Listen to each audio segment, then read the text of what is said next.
आज मैं आपके साथ शेयर करूंगी CSS MPT को कैसे क्रैक किया जाए। तो इसको मैं आपको साथ मरहला वाइज शेयर करूंगी, तो वीडियो को एंड तक लाजमी देखिएगा ताकि आपको बहुत अच्छे तरीके से समझ में आ जाए। जैसा कि आप सब 2025 के MPT को देख चुके हैं, उसके पास पेपर से एनालाइज कर चुके हैं कि FPSC ने अपना क्वेश्चन अटेम्प्टिंग टेक्निक किस तरीके से चेंज की है। तो आज मैं आपके साथ शेयर करने जा रही हूँ जनरल नॉलेज का पोर्शन में से पाकिस्तान अफेयर्स के MCQs, या इसका आप सिलेबस कह लें, या इसको आपको किस तरीके से क्रैक करना है, किस तरीके से इसकी तैयारी करनी है, ये मैं आपके साथ शेयर करने जा रही हूँ। जो जनरल नॉलेज होता है ये हमारे पास टोटल 50 मार्क्स का होता है, जो एवरीडे साइंस, करंट अफेयर्स और पाकिस्तान अफेयर्स पर मुश्तमिल होते हैं, जिसके MCQs और अभी की इस वीडियो में मैं आपके साथ पाकिस्तान अफेयर्स के MCQs को किस तरीके से तैयार करें, किस तरीके से अटेम्प्ट करें, ये शेयर कर रही हूँ। तो जल्दी से चलते हैं अपने मेन टॉपिक की तरफ। ये जो मैं आपके साथ तरीकेकार शेयर कर रही हूँ, ये ना सिर्फ आपकी MPT के लिए हेल्पफुल साबित होगा, इसके अलावा ये पाकिस्तान अफेयर्स के लिए भी, जो इसका मेन पेपर होता है उसके ऑब्जेक्टिव पोर्शन प्लस उसका जो मेन पेपर होता है उसके लिए काफी हेल्पफुल साबित होगा। मैं अपने तमाम स्टूडेंट्स से अक्सर यही कहती हूँ कि बेटा जब आप तैयारी कर रहे हो, किसी भी पेपर के लिए तैयारी कर रहे हो, आप उस सब्जेक्ट को, उस पोर्शन को इस तरीके से तैयार करें कि आइंदा आप नेक्स्ट कभी भी किसी भी पेपर में अपेयर हो तो आपकी नॉलेज काफी अच्छी हो। इसीलिए उसी टेक्निक को अपनाते हुए हम आज के जो पाकिस्तान अफेयर्स के MCQs की तैयारी करेंगे, जो सिलेबस मैं आपके साथ शेयर करूंगी कि किस तरीके से आपको अपने पाकिस्तान अफेयर्स का पोर्शन तैयार करना है, वो आपके पाकिस्तान अफेयर्स के CSS का जो मेन पेपर होगा उसके लिए भी हेल्पफुल साबित होगा, उसके अलावा ये MPT के लिए भी हेल्पफुल साबित होगा। क्योंकि जो स्टूडेंट्स पाकिस्तान अफेयर्स या CSS की तैयारी कर रहे होते हैं वो अपने आप को मल्टी डायमेंशनल लेके चलते हैं। तो यही तरीका आज हम अपने इस वीडियो में अपनाएंगे। सबसे पहले तो आपको करना क्या है, अपना one target one hit set करें। अब ये होता क्या है कि वन टारगेट वन हिट होता क्या है? अक्सर स्टूडेंट्स एक रैंडम सी बुक उठा लेते हैं, एक रैंडम टॉपिक उठा लेते हैं, उसको पढ़ते रहते हैं और जब आखिर में एग्जाम आता है तो उनकी तैयारी मल्टी डायमेंशनल नहीं होती, इस तरीके की नहीं होती कि वो अपना फाइनल पेपर क्रैक कर सके। तो इसलिए आपको सबसे पहले क्या करना है, आपको एक टारगेट चूज करना है, उसी पे आपको अपना काम करना है। जब वो आपका टॉपिक कवर हो जाए, नेक्स्ट टॉपिक पे आप बाद में आगे मूव होंगे। उससे पहले एक टॉपिक उठाएं, उस टॉपिक को अच्छी तरीके से समझें, उस टॉपिक के डिफरेंट डायमेंशंस को चेक करें। वो टॉपिक जब आपका तैयार हो जाए उसके बाद आप नेक्स्ट टॉपिक पे मूव करें, एक रैंडम तैयारी स्टार्ट ना कर दें। तो जो पाकिस्तान अफेयर्स की तैयारी हम किस तरीके से करेंगे, वो हम क्रोनोलॉजिकल करेंगे।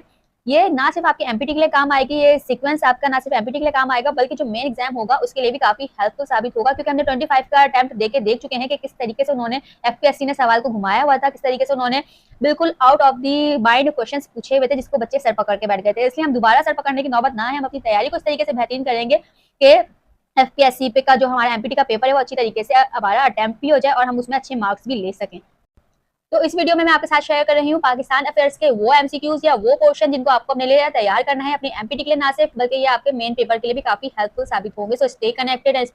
तो जल्दी से या तो आप अपने साथ पेन पेपर लेके बैठ जाए या आप स्क्रीनशॉट्स ले लें ताकि जब आप अपनी तैयारी कर रहे हैं, अपने MCQs प्रिपेयर कर रहे हो, आपके पास टॉपिक हो, उस टॉपिक के अकॉर्डिंग आप अपने MCQs तैयार कर ले। तो सबसे पहले हम पाकिस्तान अफेयर्स के किस टॉपिक को देख लेते हैं, हिस्टोरिकल बैकग्राउंड, जो 1857 से लेकर 1947 तक होता है। इसको हम क्रोनोलॉजिकल तैयार करेंगे और अगर ये हमारा सही तरीके से तैयार है तो आगे के पोर्शन हमारे लिए काफी इजी हो जाएंगे। तो सबसे पहले हमारे पास इसमें कौन कौन से टॉपिक आ जाते हैं, वॉर ऑफ इंडिपेंडेंस हमारे पास आ जाता है, इसके अलावा sir Syed and Aligarh movement हमारे पास आ जाता है, इसके हमने MCQs तैयार करने हैं, और ये रोल ऑफ लीडर्स, इसके हमने MCQs तैयार करना है। अब MCQs हमने किस तरीके से तैयार करने हैं, या तो हम गूगल पे इसको इस टॉपिक को लिख देंगे, उसके डिफरेंट MCQs आ जाएंगे, या हम इस पूरे जो एक हमारे पास टॉपिक है उसको हम डिटेल में किसी अच्छी बुक से रीड कर लेंगे, वहां पे हम जो इंपॉर्टेंट की पॉइंट्स होते हैं, की इवेंट्स होते हैं, उनको हाईलाइट कर लेंगे। ये दोनों तरीकेकार हमारे MPT के लिए बहुत अच्छे साबित होंगे। ठीक है, इसके अलावा जो हमारे पास रोल ऑफ लीडर्स है उसमें हम अल्लामा इकबाल को देख लेंगे, कायद आज़म को देख लेंगे, चौधरी रहमत अली को देख लेंगे। ना सिर्फ ये, इसके साथ साथ हमें किस चीज को भी तैयार करना है, मुस्लिम लीग को हम देखेंगे जो हमारे पास 1906 में फॉर्म हुई थी, और उसके साथ साथ हम पाकिस्तान मूवमेंट को भी देख लेंगे। हमने इनके जो इंपॉर्टेंट डेट्स होती हैं उनको जहन में रखना, उनको याद करना है, जो हाईलाइटेड पर्सनालिटीज होती हैं उनको याद करना है। और जो हमने अब लास्ट MPT का तरीकेकार देखा था, तो आप जब इन सारे टॉपिक्स को तैयार करके जाएंगे तो यकीनन आप मुझे दुआ देंगे कि मैम ने बहुत अच्छा हमें बता दिया, जो हमें कहीं से नहीं पता चला था वो हमें मैम ने बता दिया। इसके अलावा हम नेहरू रिपोर्ट और कायद आज़म के 14 पॉइंट्स पे MCQs तैयार कर लेंगे, लखनऊ पैक्ट पे MCQs तैयार कर लेंगे, round table conference, Lahore resolution 1940, cabinet mission plan and partition of 1947, इन तमाम टॉपिक्स पे हम अपने MCQs तैयार कर लेंगे। मैंने आपको क्लियर दिखा दिया, अगर आप इसका स्क्रीनशॉट लेना चाहें तो स्क्रीनशॉट लाजमी लेके रख लें ताकि जब आप तैयारी करने बैठे तो आपके लिए आसानी हो जाए। तो हम इसको किस तरीके से, मैंने सारे आपको सब टॉपिक्स बता दिए हैं, इन सब तमाम टॉपिक्स को आप क्रोम पे किसी भी वेबसाइट पे जाके सर्च कर लेंगे। किसी एक सिंपल आपने क्या करना है, एक टॉपिक को उठाना है, जैसे वॉर ऑफ इंडिपेंडेंस, यहाँ इसको आपने गूगल क्रोम पे लिखना है कि MCQs of war of independence, उसके डिफरेंट MCQs आपके पास निकल के आ जाएंगे डिफरेंट साइट से। ठीक है, इसके अलावा अगर आप बेहतरीन तरीके से तैयारी कर रहे हैं और आप CSS एस्पिरेंट हैं तो यकीनन आपके पास पाकिस्तान अफेयर्स की मुख्तलिफ बुक मौजूद होंगी। उन बुक्स में से आपने इस टॉपिक को सबसे पहले सर्च करना है, उसके कॉन्टेक्स्ट में, इंडेक्स में आपने इस टॉपिक को देख लेना है, वॉर ऑफ इंडिपेंडेंस, उसके जो आपको अच्छी तरीके से उसके आपको टॉपिक को अच्छी तरीके से पढ़ लेना है। उसको पढ़ने के बाद जो इंपॉर्टेंट की इवेंट्स होंगे उनको आप हाईलाइट करते जाएं, इसी तरीके को आपने तमाम ये जो मैंने आपके साथ सिलेबस शेयर कर रही हूँ पाकिस्तान अफेयर्स के लिए, उसको पूरे को अपने पूरे तमाम टॉपिक्स उसी तरीके से आपने अपने तैयार करने हैं। यकीनन आपके लिए आपके मार्क्स बहुत अच्छे आएंगे। इसके अलावा जो हमारे पास दूसरा मेन टॉपिक है पाकिस्तान अफेयर्स का, वो है constitution and politics of Pakistan. अब इसके पास हमारे पास जो मेजर एरियाज हैं वो है मेजर कॉन्स्टिट्यूशन, जिसमें हमारे पास 1956, 1962, 1973 और उसकी अमेंडमेंट्स। इनके जो की इवेंट्स होंगे वो आप अपने पास एमसीक्यूज के लिए तैयार कर लें। उसके अलावा इंपॉर्टेंट पॉलिटिकल इवेंट्स जैसे कि मार्शल लॉ, जिसमें अयूब खान, याहिया जिया, मुशर्रफ, इनके एराज हमारे पास आ जाते हैं। इसके अलावा रिस्टोरेशन ऑफ डेमोक्रेसी, इसके आप एमसीक्यूज तैयार कर लें या इस जो टॉपिक को है इसको आप पढ़ लें। करंट पॉलिटिकल सिस्टम जो कि पार्लियामेंट्री है, उसके अलावा फेडरल वर्सेस प्रोविंशियल रिलेशंस। ये जो मैं आपके साथ टेक्निक शेयर कर रही हूँ, इस टेक्निक पे अमल करते हुए ना सिर्फ आपकी एमपीटी के लिए बेहतरीन तैयारी हो जाएगी, इसके अलावा आपका जो मेन पेपर होगा, क्योंकि हम सीएसएस एस्पिरेंट हैं, हमें दोनों चीजों को साथ साथ लेके चलना है, तो इस तरीके से आपका जो मेन पेपर होगा वो भी काफी अच्छे तरीके से कवर हो जाएगा। उसके जो ऑब्जेक्टिव का हमारे पास पोर्शन आता है वो बहुत अच्छे तरीके से कवर हो जाएगा, और एमपीटी की तो तैयारी साथ साथ हम कर ही रहे हैं। ठीक है, इसके अलावा हम जियोग्राफी ऑफ पाकिस्तान को देख लेते हैं। इसमें हम उसकी लोकेशन देख लेंगे, borders, neighbours, provinces and administrative division, इसको हम अपना तैयार कर लेंगे। अच्छा, अक्सर स्टूडेंट्स क्या करते हैं, वो तो किसी भी एमसीक्यूज को किसी भी साइट से पढ़ा तो वो उस सिंपल एमसीक्यूज को उन्होंने पढ़ा, वो आगे स्किप कर दिया। अब जब मैं अपनी तैयारी कर रही थी तो मेरा एक मुझे अच्छे तरीके से आज वो एमसीक्यूज याद है कि नेशनल आइडेंटिटी कार्ड किसने इंट्रोड्यूस करवाए थे। हर जगह डिफरेंट वेबसाइट्स पे यही क्वेश्चन था। मैंने उसको क्या किया, मैंने उसको गूगल पे सर्च किया, वो पूरी उसकी हिस्ट्री निकल के आ गई कि जुल्फ़िकार अली भुट्टो साहब के दौर में नेशनल आइडेंटिटी कार्ड इंट्रोड्यूस हुए थे और उसका ईयर भी आ गया। अब आप देखिए, जब एग्जाम में मेरे पास एमपीटी का एग्जाम में क्वेश्चन आया, उन्होंने ये नहीं पूछा कि किसने इंट्रोड्यूस करवाया, उन्होंने पूछा किस ईयर में आया। तो बाकी जितने भी स्टूडेंट्स थे वो जो उन्होंने डिफरेंट वेबसाइट से तैयारी की हुई थी, तो वो तो उन्होंने सिर्फ वो देखा था कि किसने इंट्रोड्यूस करवाया, लेकिन उन्होंने ये नहीं देखा कि किस ईयर में इंट्रोड्यूस हो। तो आपको जब तैयारी करनी है ना, मैं हर एक दफा ये कहती हूँ मल्टी डायमेंशनल होकर तैयारी करनी है ताकि आपके मार्क्स अच्छे आए। एक चीज, एक सवाल अगर आपके सिलेबस से या जो आपने पढ़ा है उसे हट के आए तो आपको किसी किस्म की दुश्वारी का सामना ना हो।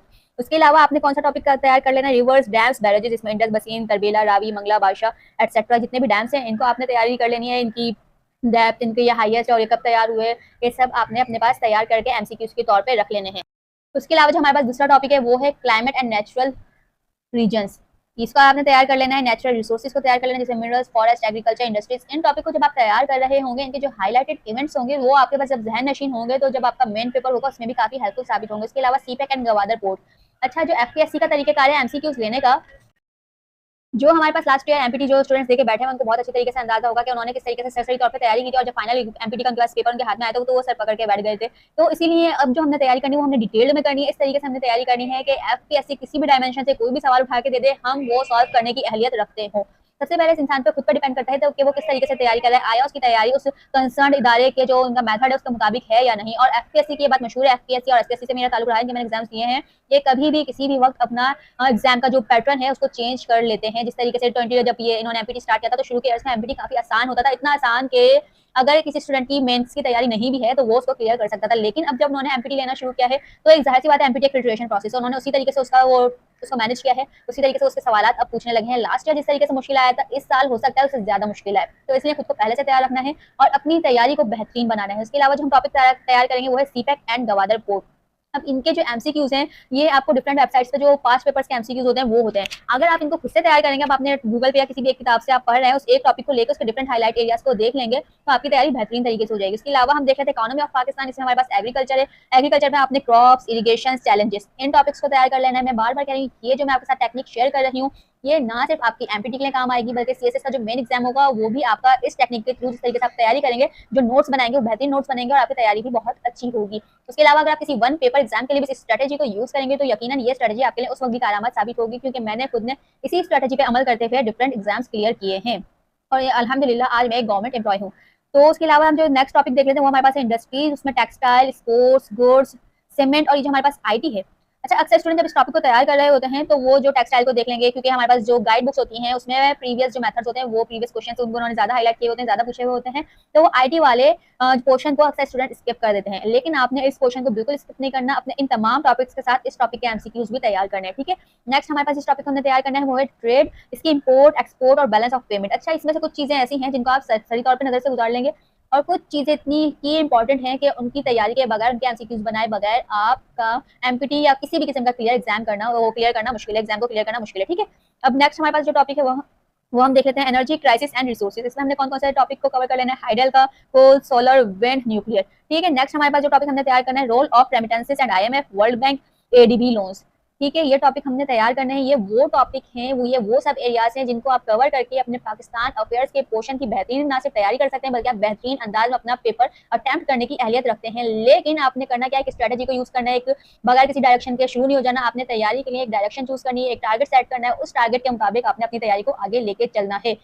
नेक्स्ट जिसके टॉपिक को हम कवर करेंगे, सोसाइटी एंड कल्चर। इस टॉपिक को हम कवर करेंगे, इसमें हमारे पास सब टॉपिक्स कौन कौन से, लैंग्वेजेस को हम कवर कर लेंगे, culture, tradition and provinces, different provinces के क्या कल्चर ट्रेडिशन है, इस टॉपिक को हम कवर कर लेंगे। Education system and literacy issues, health sector and challenges. अच्छा, हमारे पास अक्सर जो सवाल आते हैं, अगर मैं सीएसएस के मेन एग्जाम्स के जो क्वेश्चन के ऑब्जेक्टिव क्वेश्चन की बात करूँ, तो उसमें हमारे पास फैक्ट्स पूछे जाते हैं, फिगर्स पूछे जाते हैं। या अगर जब हम इस टॉपिक को अपना तैयार कर रहे होंगे, एजुकेशन सिस्टम एंड लिटरेसी और हेल्थ सेक्टर वाले जब हम टॉपिक को तैयार कर रहे होंगे, इसके जो हमारे पास जो हम अपने हाईलाइट या की फैक्टर्स हम अपने पास नोट करेंगे, वो ना सिर्फ हमारे पास पाकिस्तान अफेयर्स के लिए काम आएंगे, बल्कि जब हम आगे ऐसे के पेपर में अपना अटेम्प्ट करेंगे तो उसमें भी काफी हेल्पफुल साबित होंगे। क्योंकि ऐसे का, जैसे मैंने अपने आपको पिछली वीडियो में भी बताया कि ऐसे के जो है हमारे पास लैंग्वेज इजी होनी चाहिए, लेकिन जो मटेरियल हो वो इतना पावरफुल हो कि हम अच्छे तरीके से उस एग्जाम को पास कर लें। ठीक है, नेक्स्ट जो, अच्छा मैं इसमें डिटेल में नहीं जा रही हूँ अभी, ऐसे कि अभी हम सिर्फ पाकिस्तान अफेयर्स को कवर कर रहे हैं, वो तो मैंने आपको सरसरी तौर पर बता दिया, लेकिन हम पाकिस्तान अफेयर्स को कवर करते हैं। पाक फॉरेन पॉलिसी को हमने कवर करना है। इसमें हमारे पास क्या क्या आ गया, relations with India, Kashmir issue आ गया हमारे पास, वाटर डिस्प्यूट्स और ट्रेड। अब ये करंट अफेयर्स में से भी है, पाकिस्तान अफेयर्स में से भी है, तो इस टॉपिक को आपने मल्टी डायमेंशनल कवर करना है, जो आपके पाकिस्तान और करंट अफेयर्स के दोनों एमसीक्यूज को आपको इसको अपना तैयार करना है। किसी भी अगर करंट अफेयर्स से एमसीक्यूज पूछा जाए, जैसे जो रिसेंट फ्लड्स हैं, डैम्स हैं या कश्मीर इशू है, उसके आप जब भी इसको सॉल्व करने की अहलियत रखते हो, और अगर पाकिस्तान के कॉन्टेक्स्ट में इसको पूछा जाए तब भी आप इसको सॉल्व करने की अहलियत रखते हो। उसके अलावा नेक्स्ट हमारे पास अफगानिस्तान, इसके बॉर्डर्स, रेफ्यूजीज, तालिबान इशू, ये बहुत इंपॉर्टेंट है। ये मुझे अभी तक याद है, ये एक टॉपिक जब 2023 का आई गेस सीएसएस का एग्जाम हुआ था, ये एक टॉपिक उन्होंने पॉलिटिकल साइंस के ऑब्जेक्टिव्स में भी आया था, पाकिस्तान अफेयर्स के ऑब्जेक्टिव्स में भी आया था। तो एक चीज अगर आपकी तैयार होगी, तो आप सोचें, आप एक चीज अच्छी तरीके से तैयार कर लें, तो आप कितने पोर्शंस, कितने सब्जेक्ट्स को सही तरीके से हैंडल करने में कामयाब होते हैं। ठीक है, नेक्स्ट हम कवर कर लेते हैं अपने पास चाइना। चाइना के साथ हमें कौन कौन से एमसीक्यूज बनाने, सीपैक पे, स्ट्रेटेजिक पार्टनरशिप पे। ठीक है, यूएसए में हमने कौन सा टॉपिक कवर करना है, डिफेंस, एड और टेंशन को हमने कवर कर लेना है पाकिस्तान और यूएसए में, और यूएसए की और वर्ल्ड के साथ क्या टेंशन चल रही है। ठीक है, इसकी डिटेल वीडियो भी मैं आपके लिए लाजमन बनाऊंगी। इसके अलावा हमने मुस्लिम वर्ल्ड को भी कवर करना है, जिसमें हमारे पास Saudi Arabia, Iran, Turkey, OIC, इसको कवर करना है। इसके साथ साथ हमने डिफरेंट ऑर्गेनाइजेशंस और पाकिस्तान के रिलेशंस को भी इसके साथ कवर करना है। उसमें कौन कौन से आ गए, United Nation, OIC, SAARC, SCO, Commonwealth. अच्छा, मैं ये कहती हूँ, जब आप किसी भी कॉम्पिटेटिव एग्जाम्स की तैयारी कर रहे हो, उसके लिए आप जितना पढ़ें आपके लिए उतना कम है, क्योंकि जो कॉम्पिटेटिव एग्जाम्स होते हैं, they are not an ordinary exam. इसको एग्जाम में आपके पास कहीं से भी कुछ भी पूछ लिया जाता है, इसलिए खुद को मल्टी डायमेंशनल तैयार रखें। नेक्स्ट हम जो टॉपिक देख रहे हैं वो हमारे पास है कॉन्टेम्प्रेरी इश्यूज।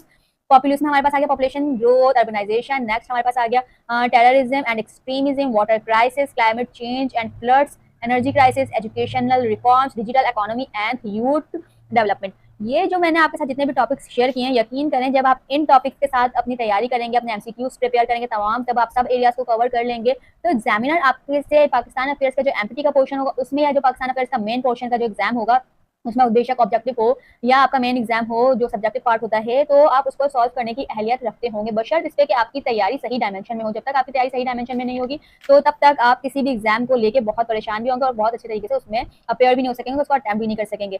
तो इस तरीके से अगर आप तैयारी करते हैं पाकिस्तान अफेयर्स की, जो मैंने आपके साथ क्रोनोलॉजिकल आपके साथ एक आप इसको टाइमलाइन कह लें, या जो मैंने आपको सब टॉपिक्स बताए, अगर आप इन तमाम को अपने अच्छे तरीके से कवर कर लेते हैं, तो अगर इससे हटके भी आपसे एग्जामिनर एमसीक्यूज पूछेगा, सवाल पूछेगा, तो आप चीजों को आपस में लिंक करके सही जवाब मार्क करने के अहल होंगे।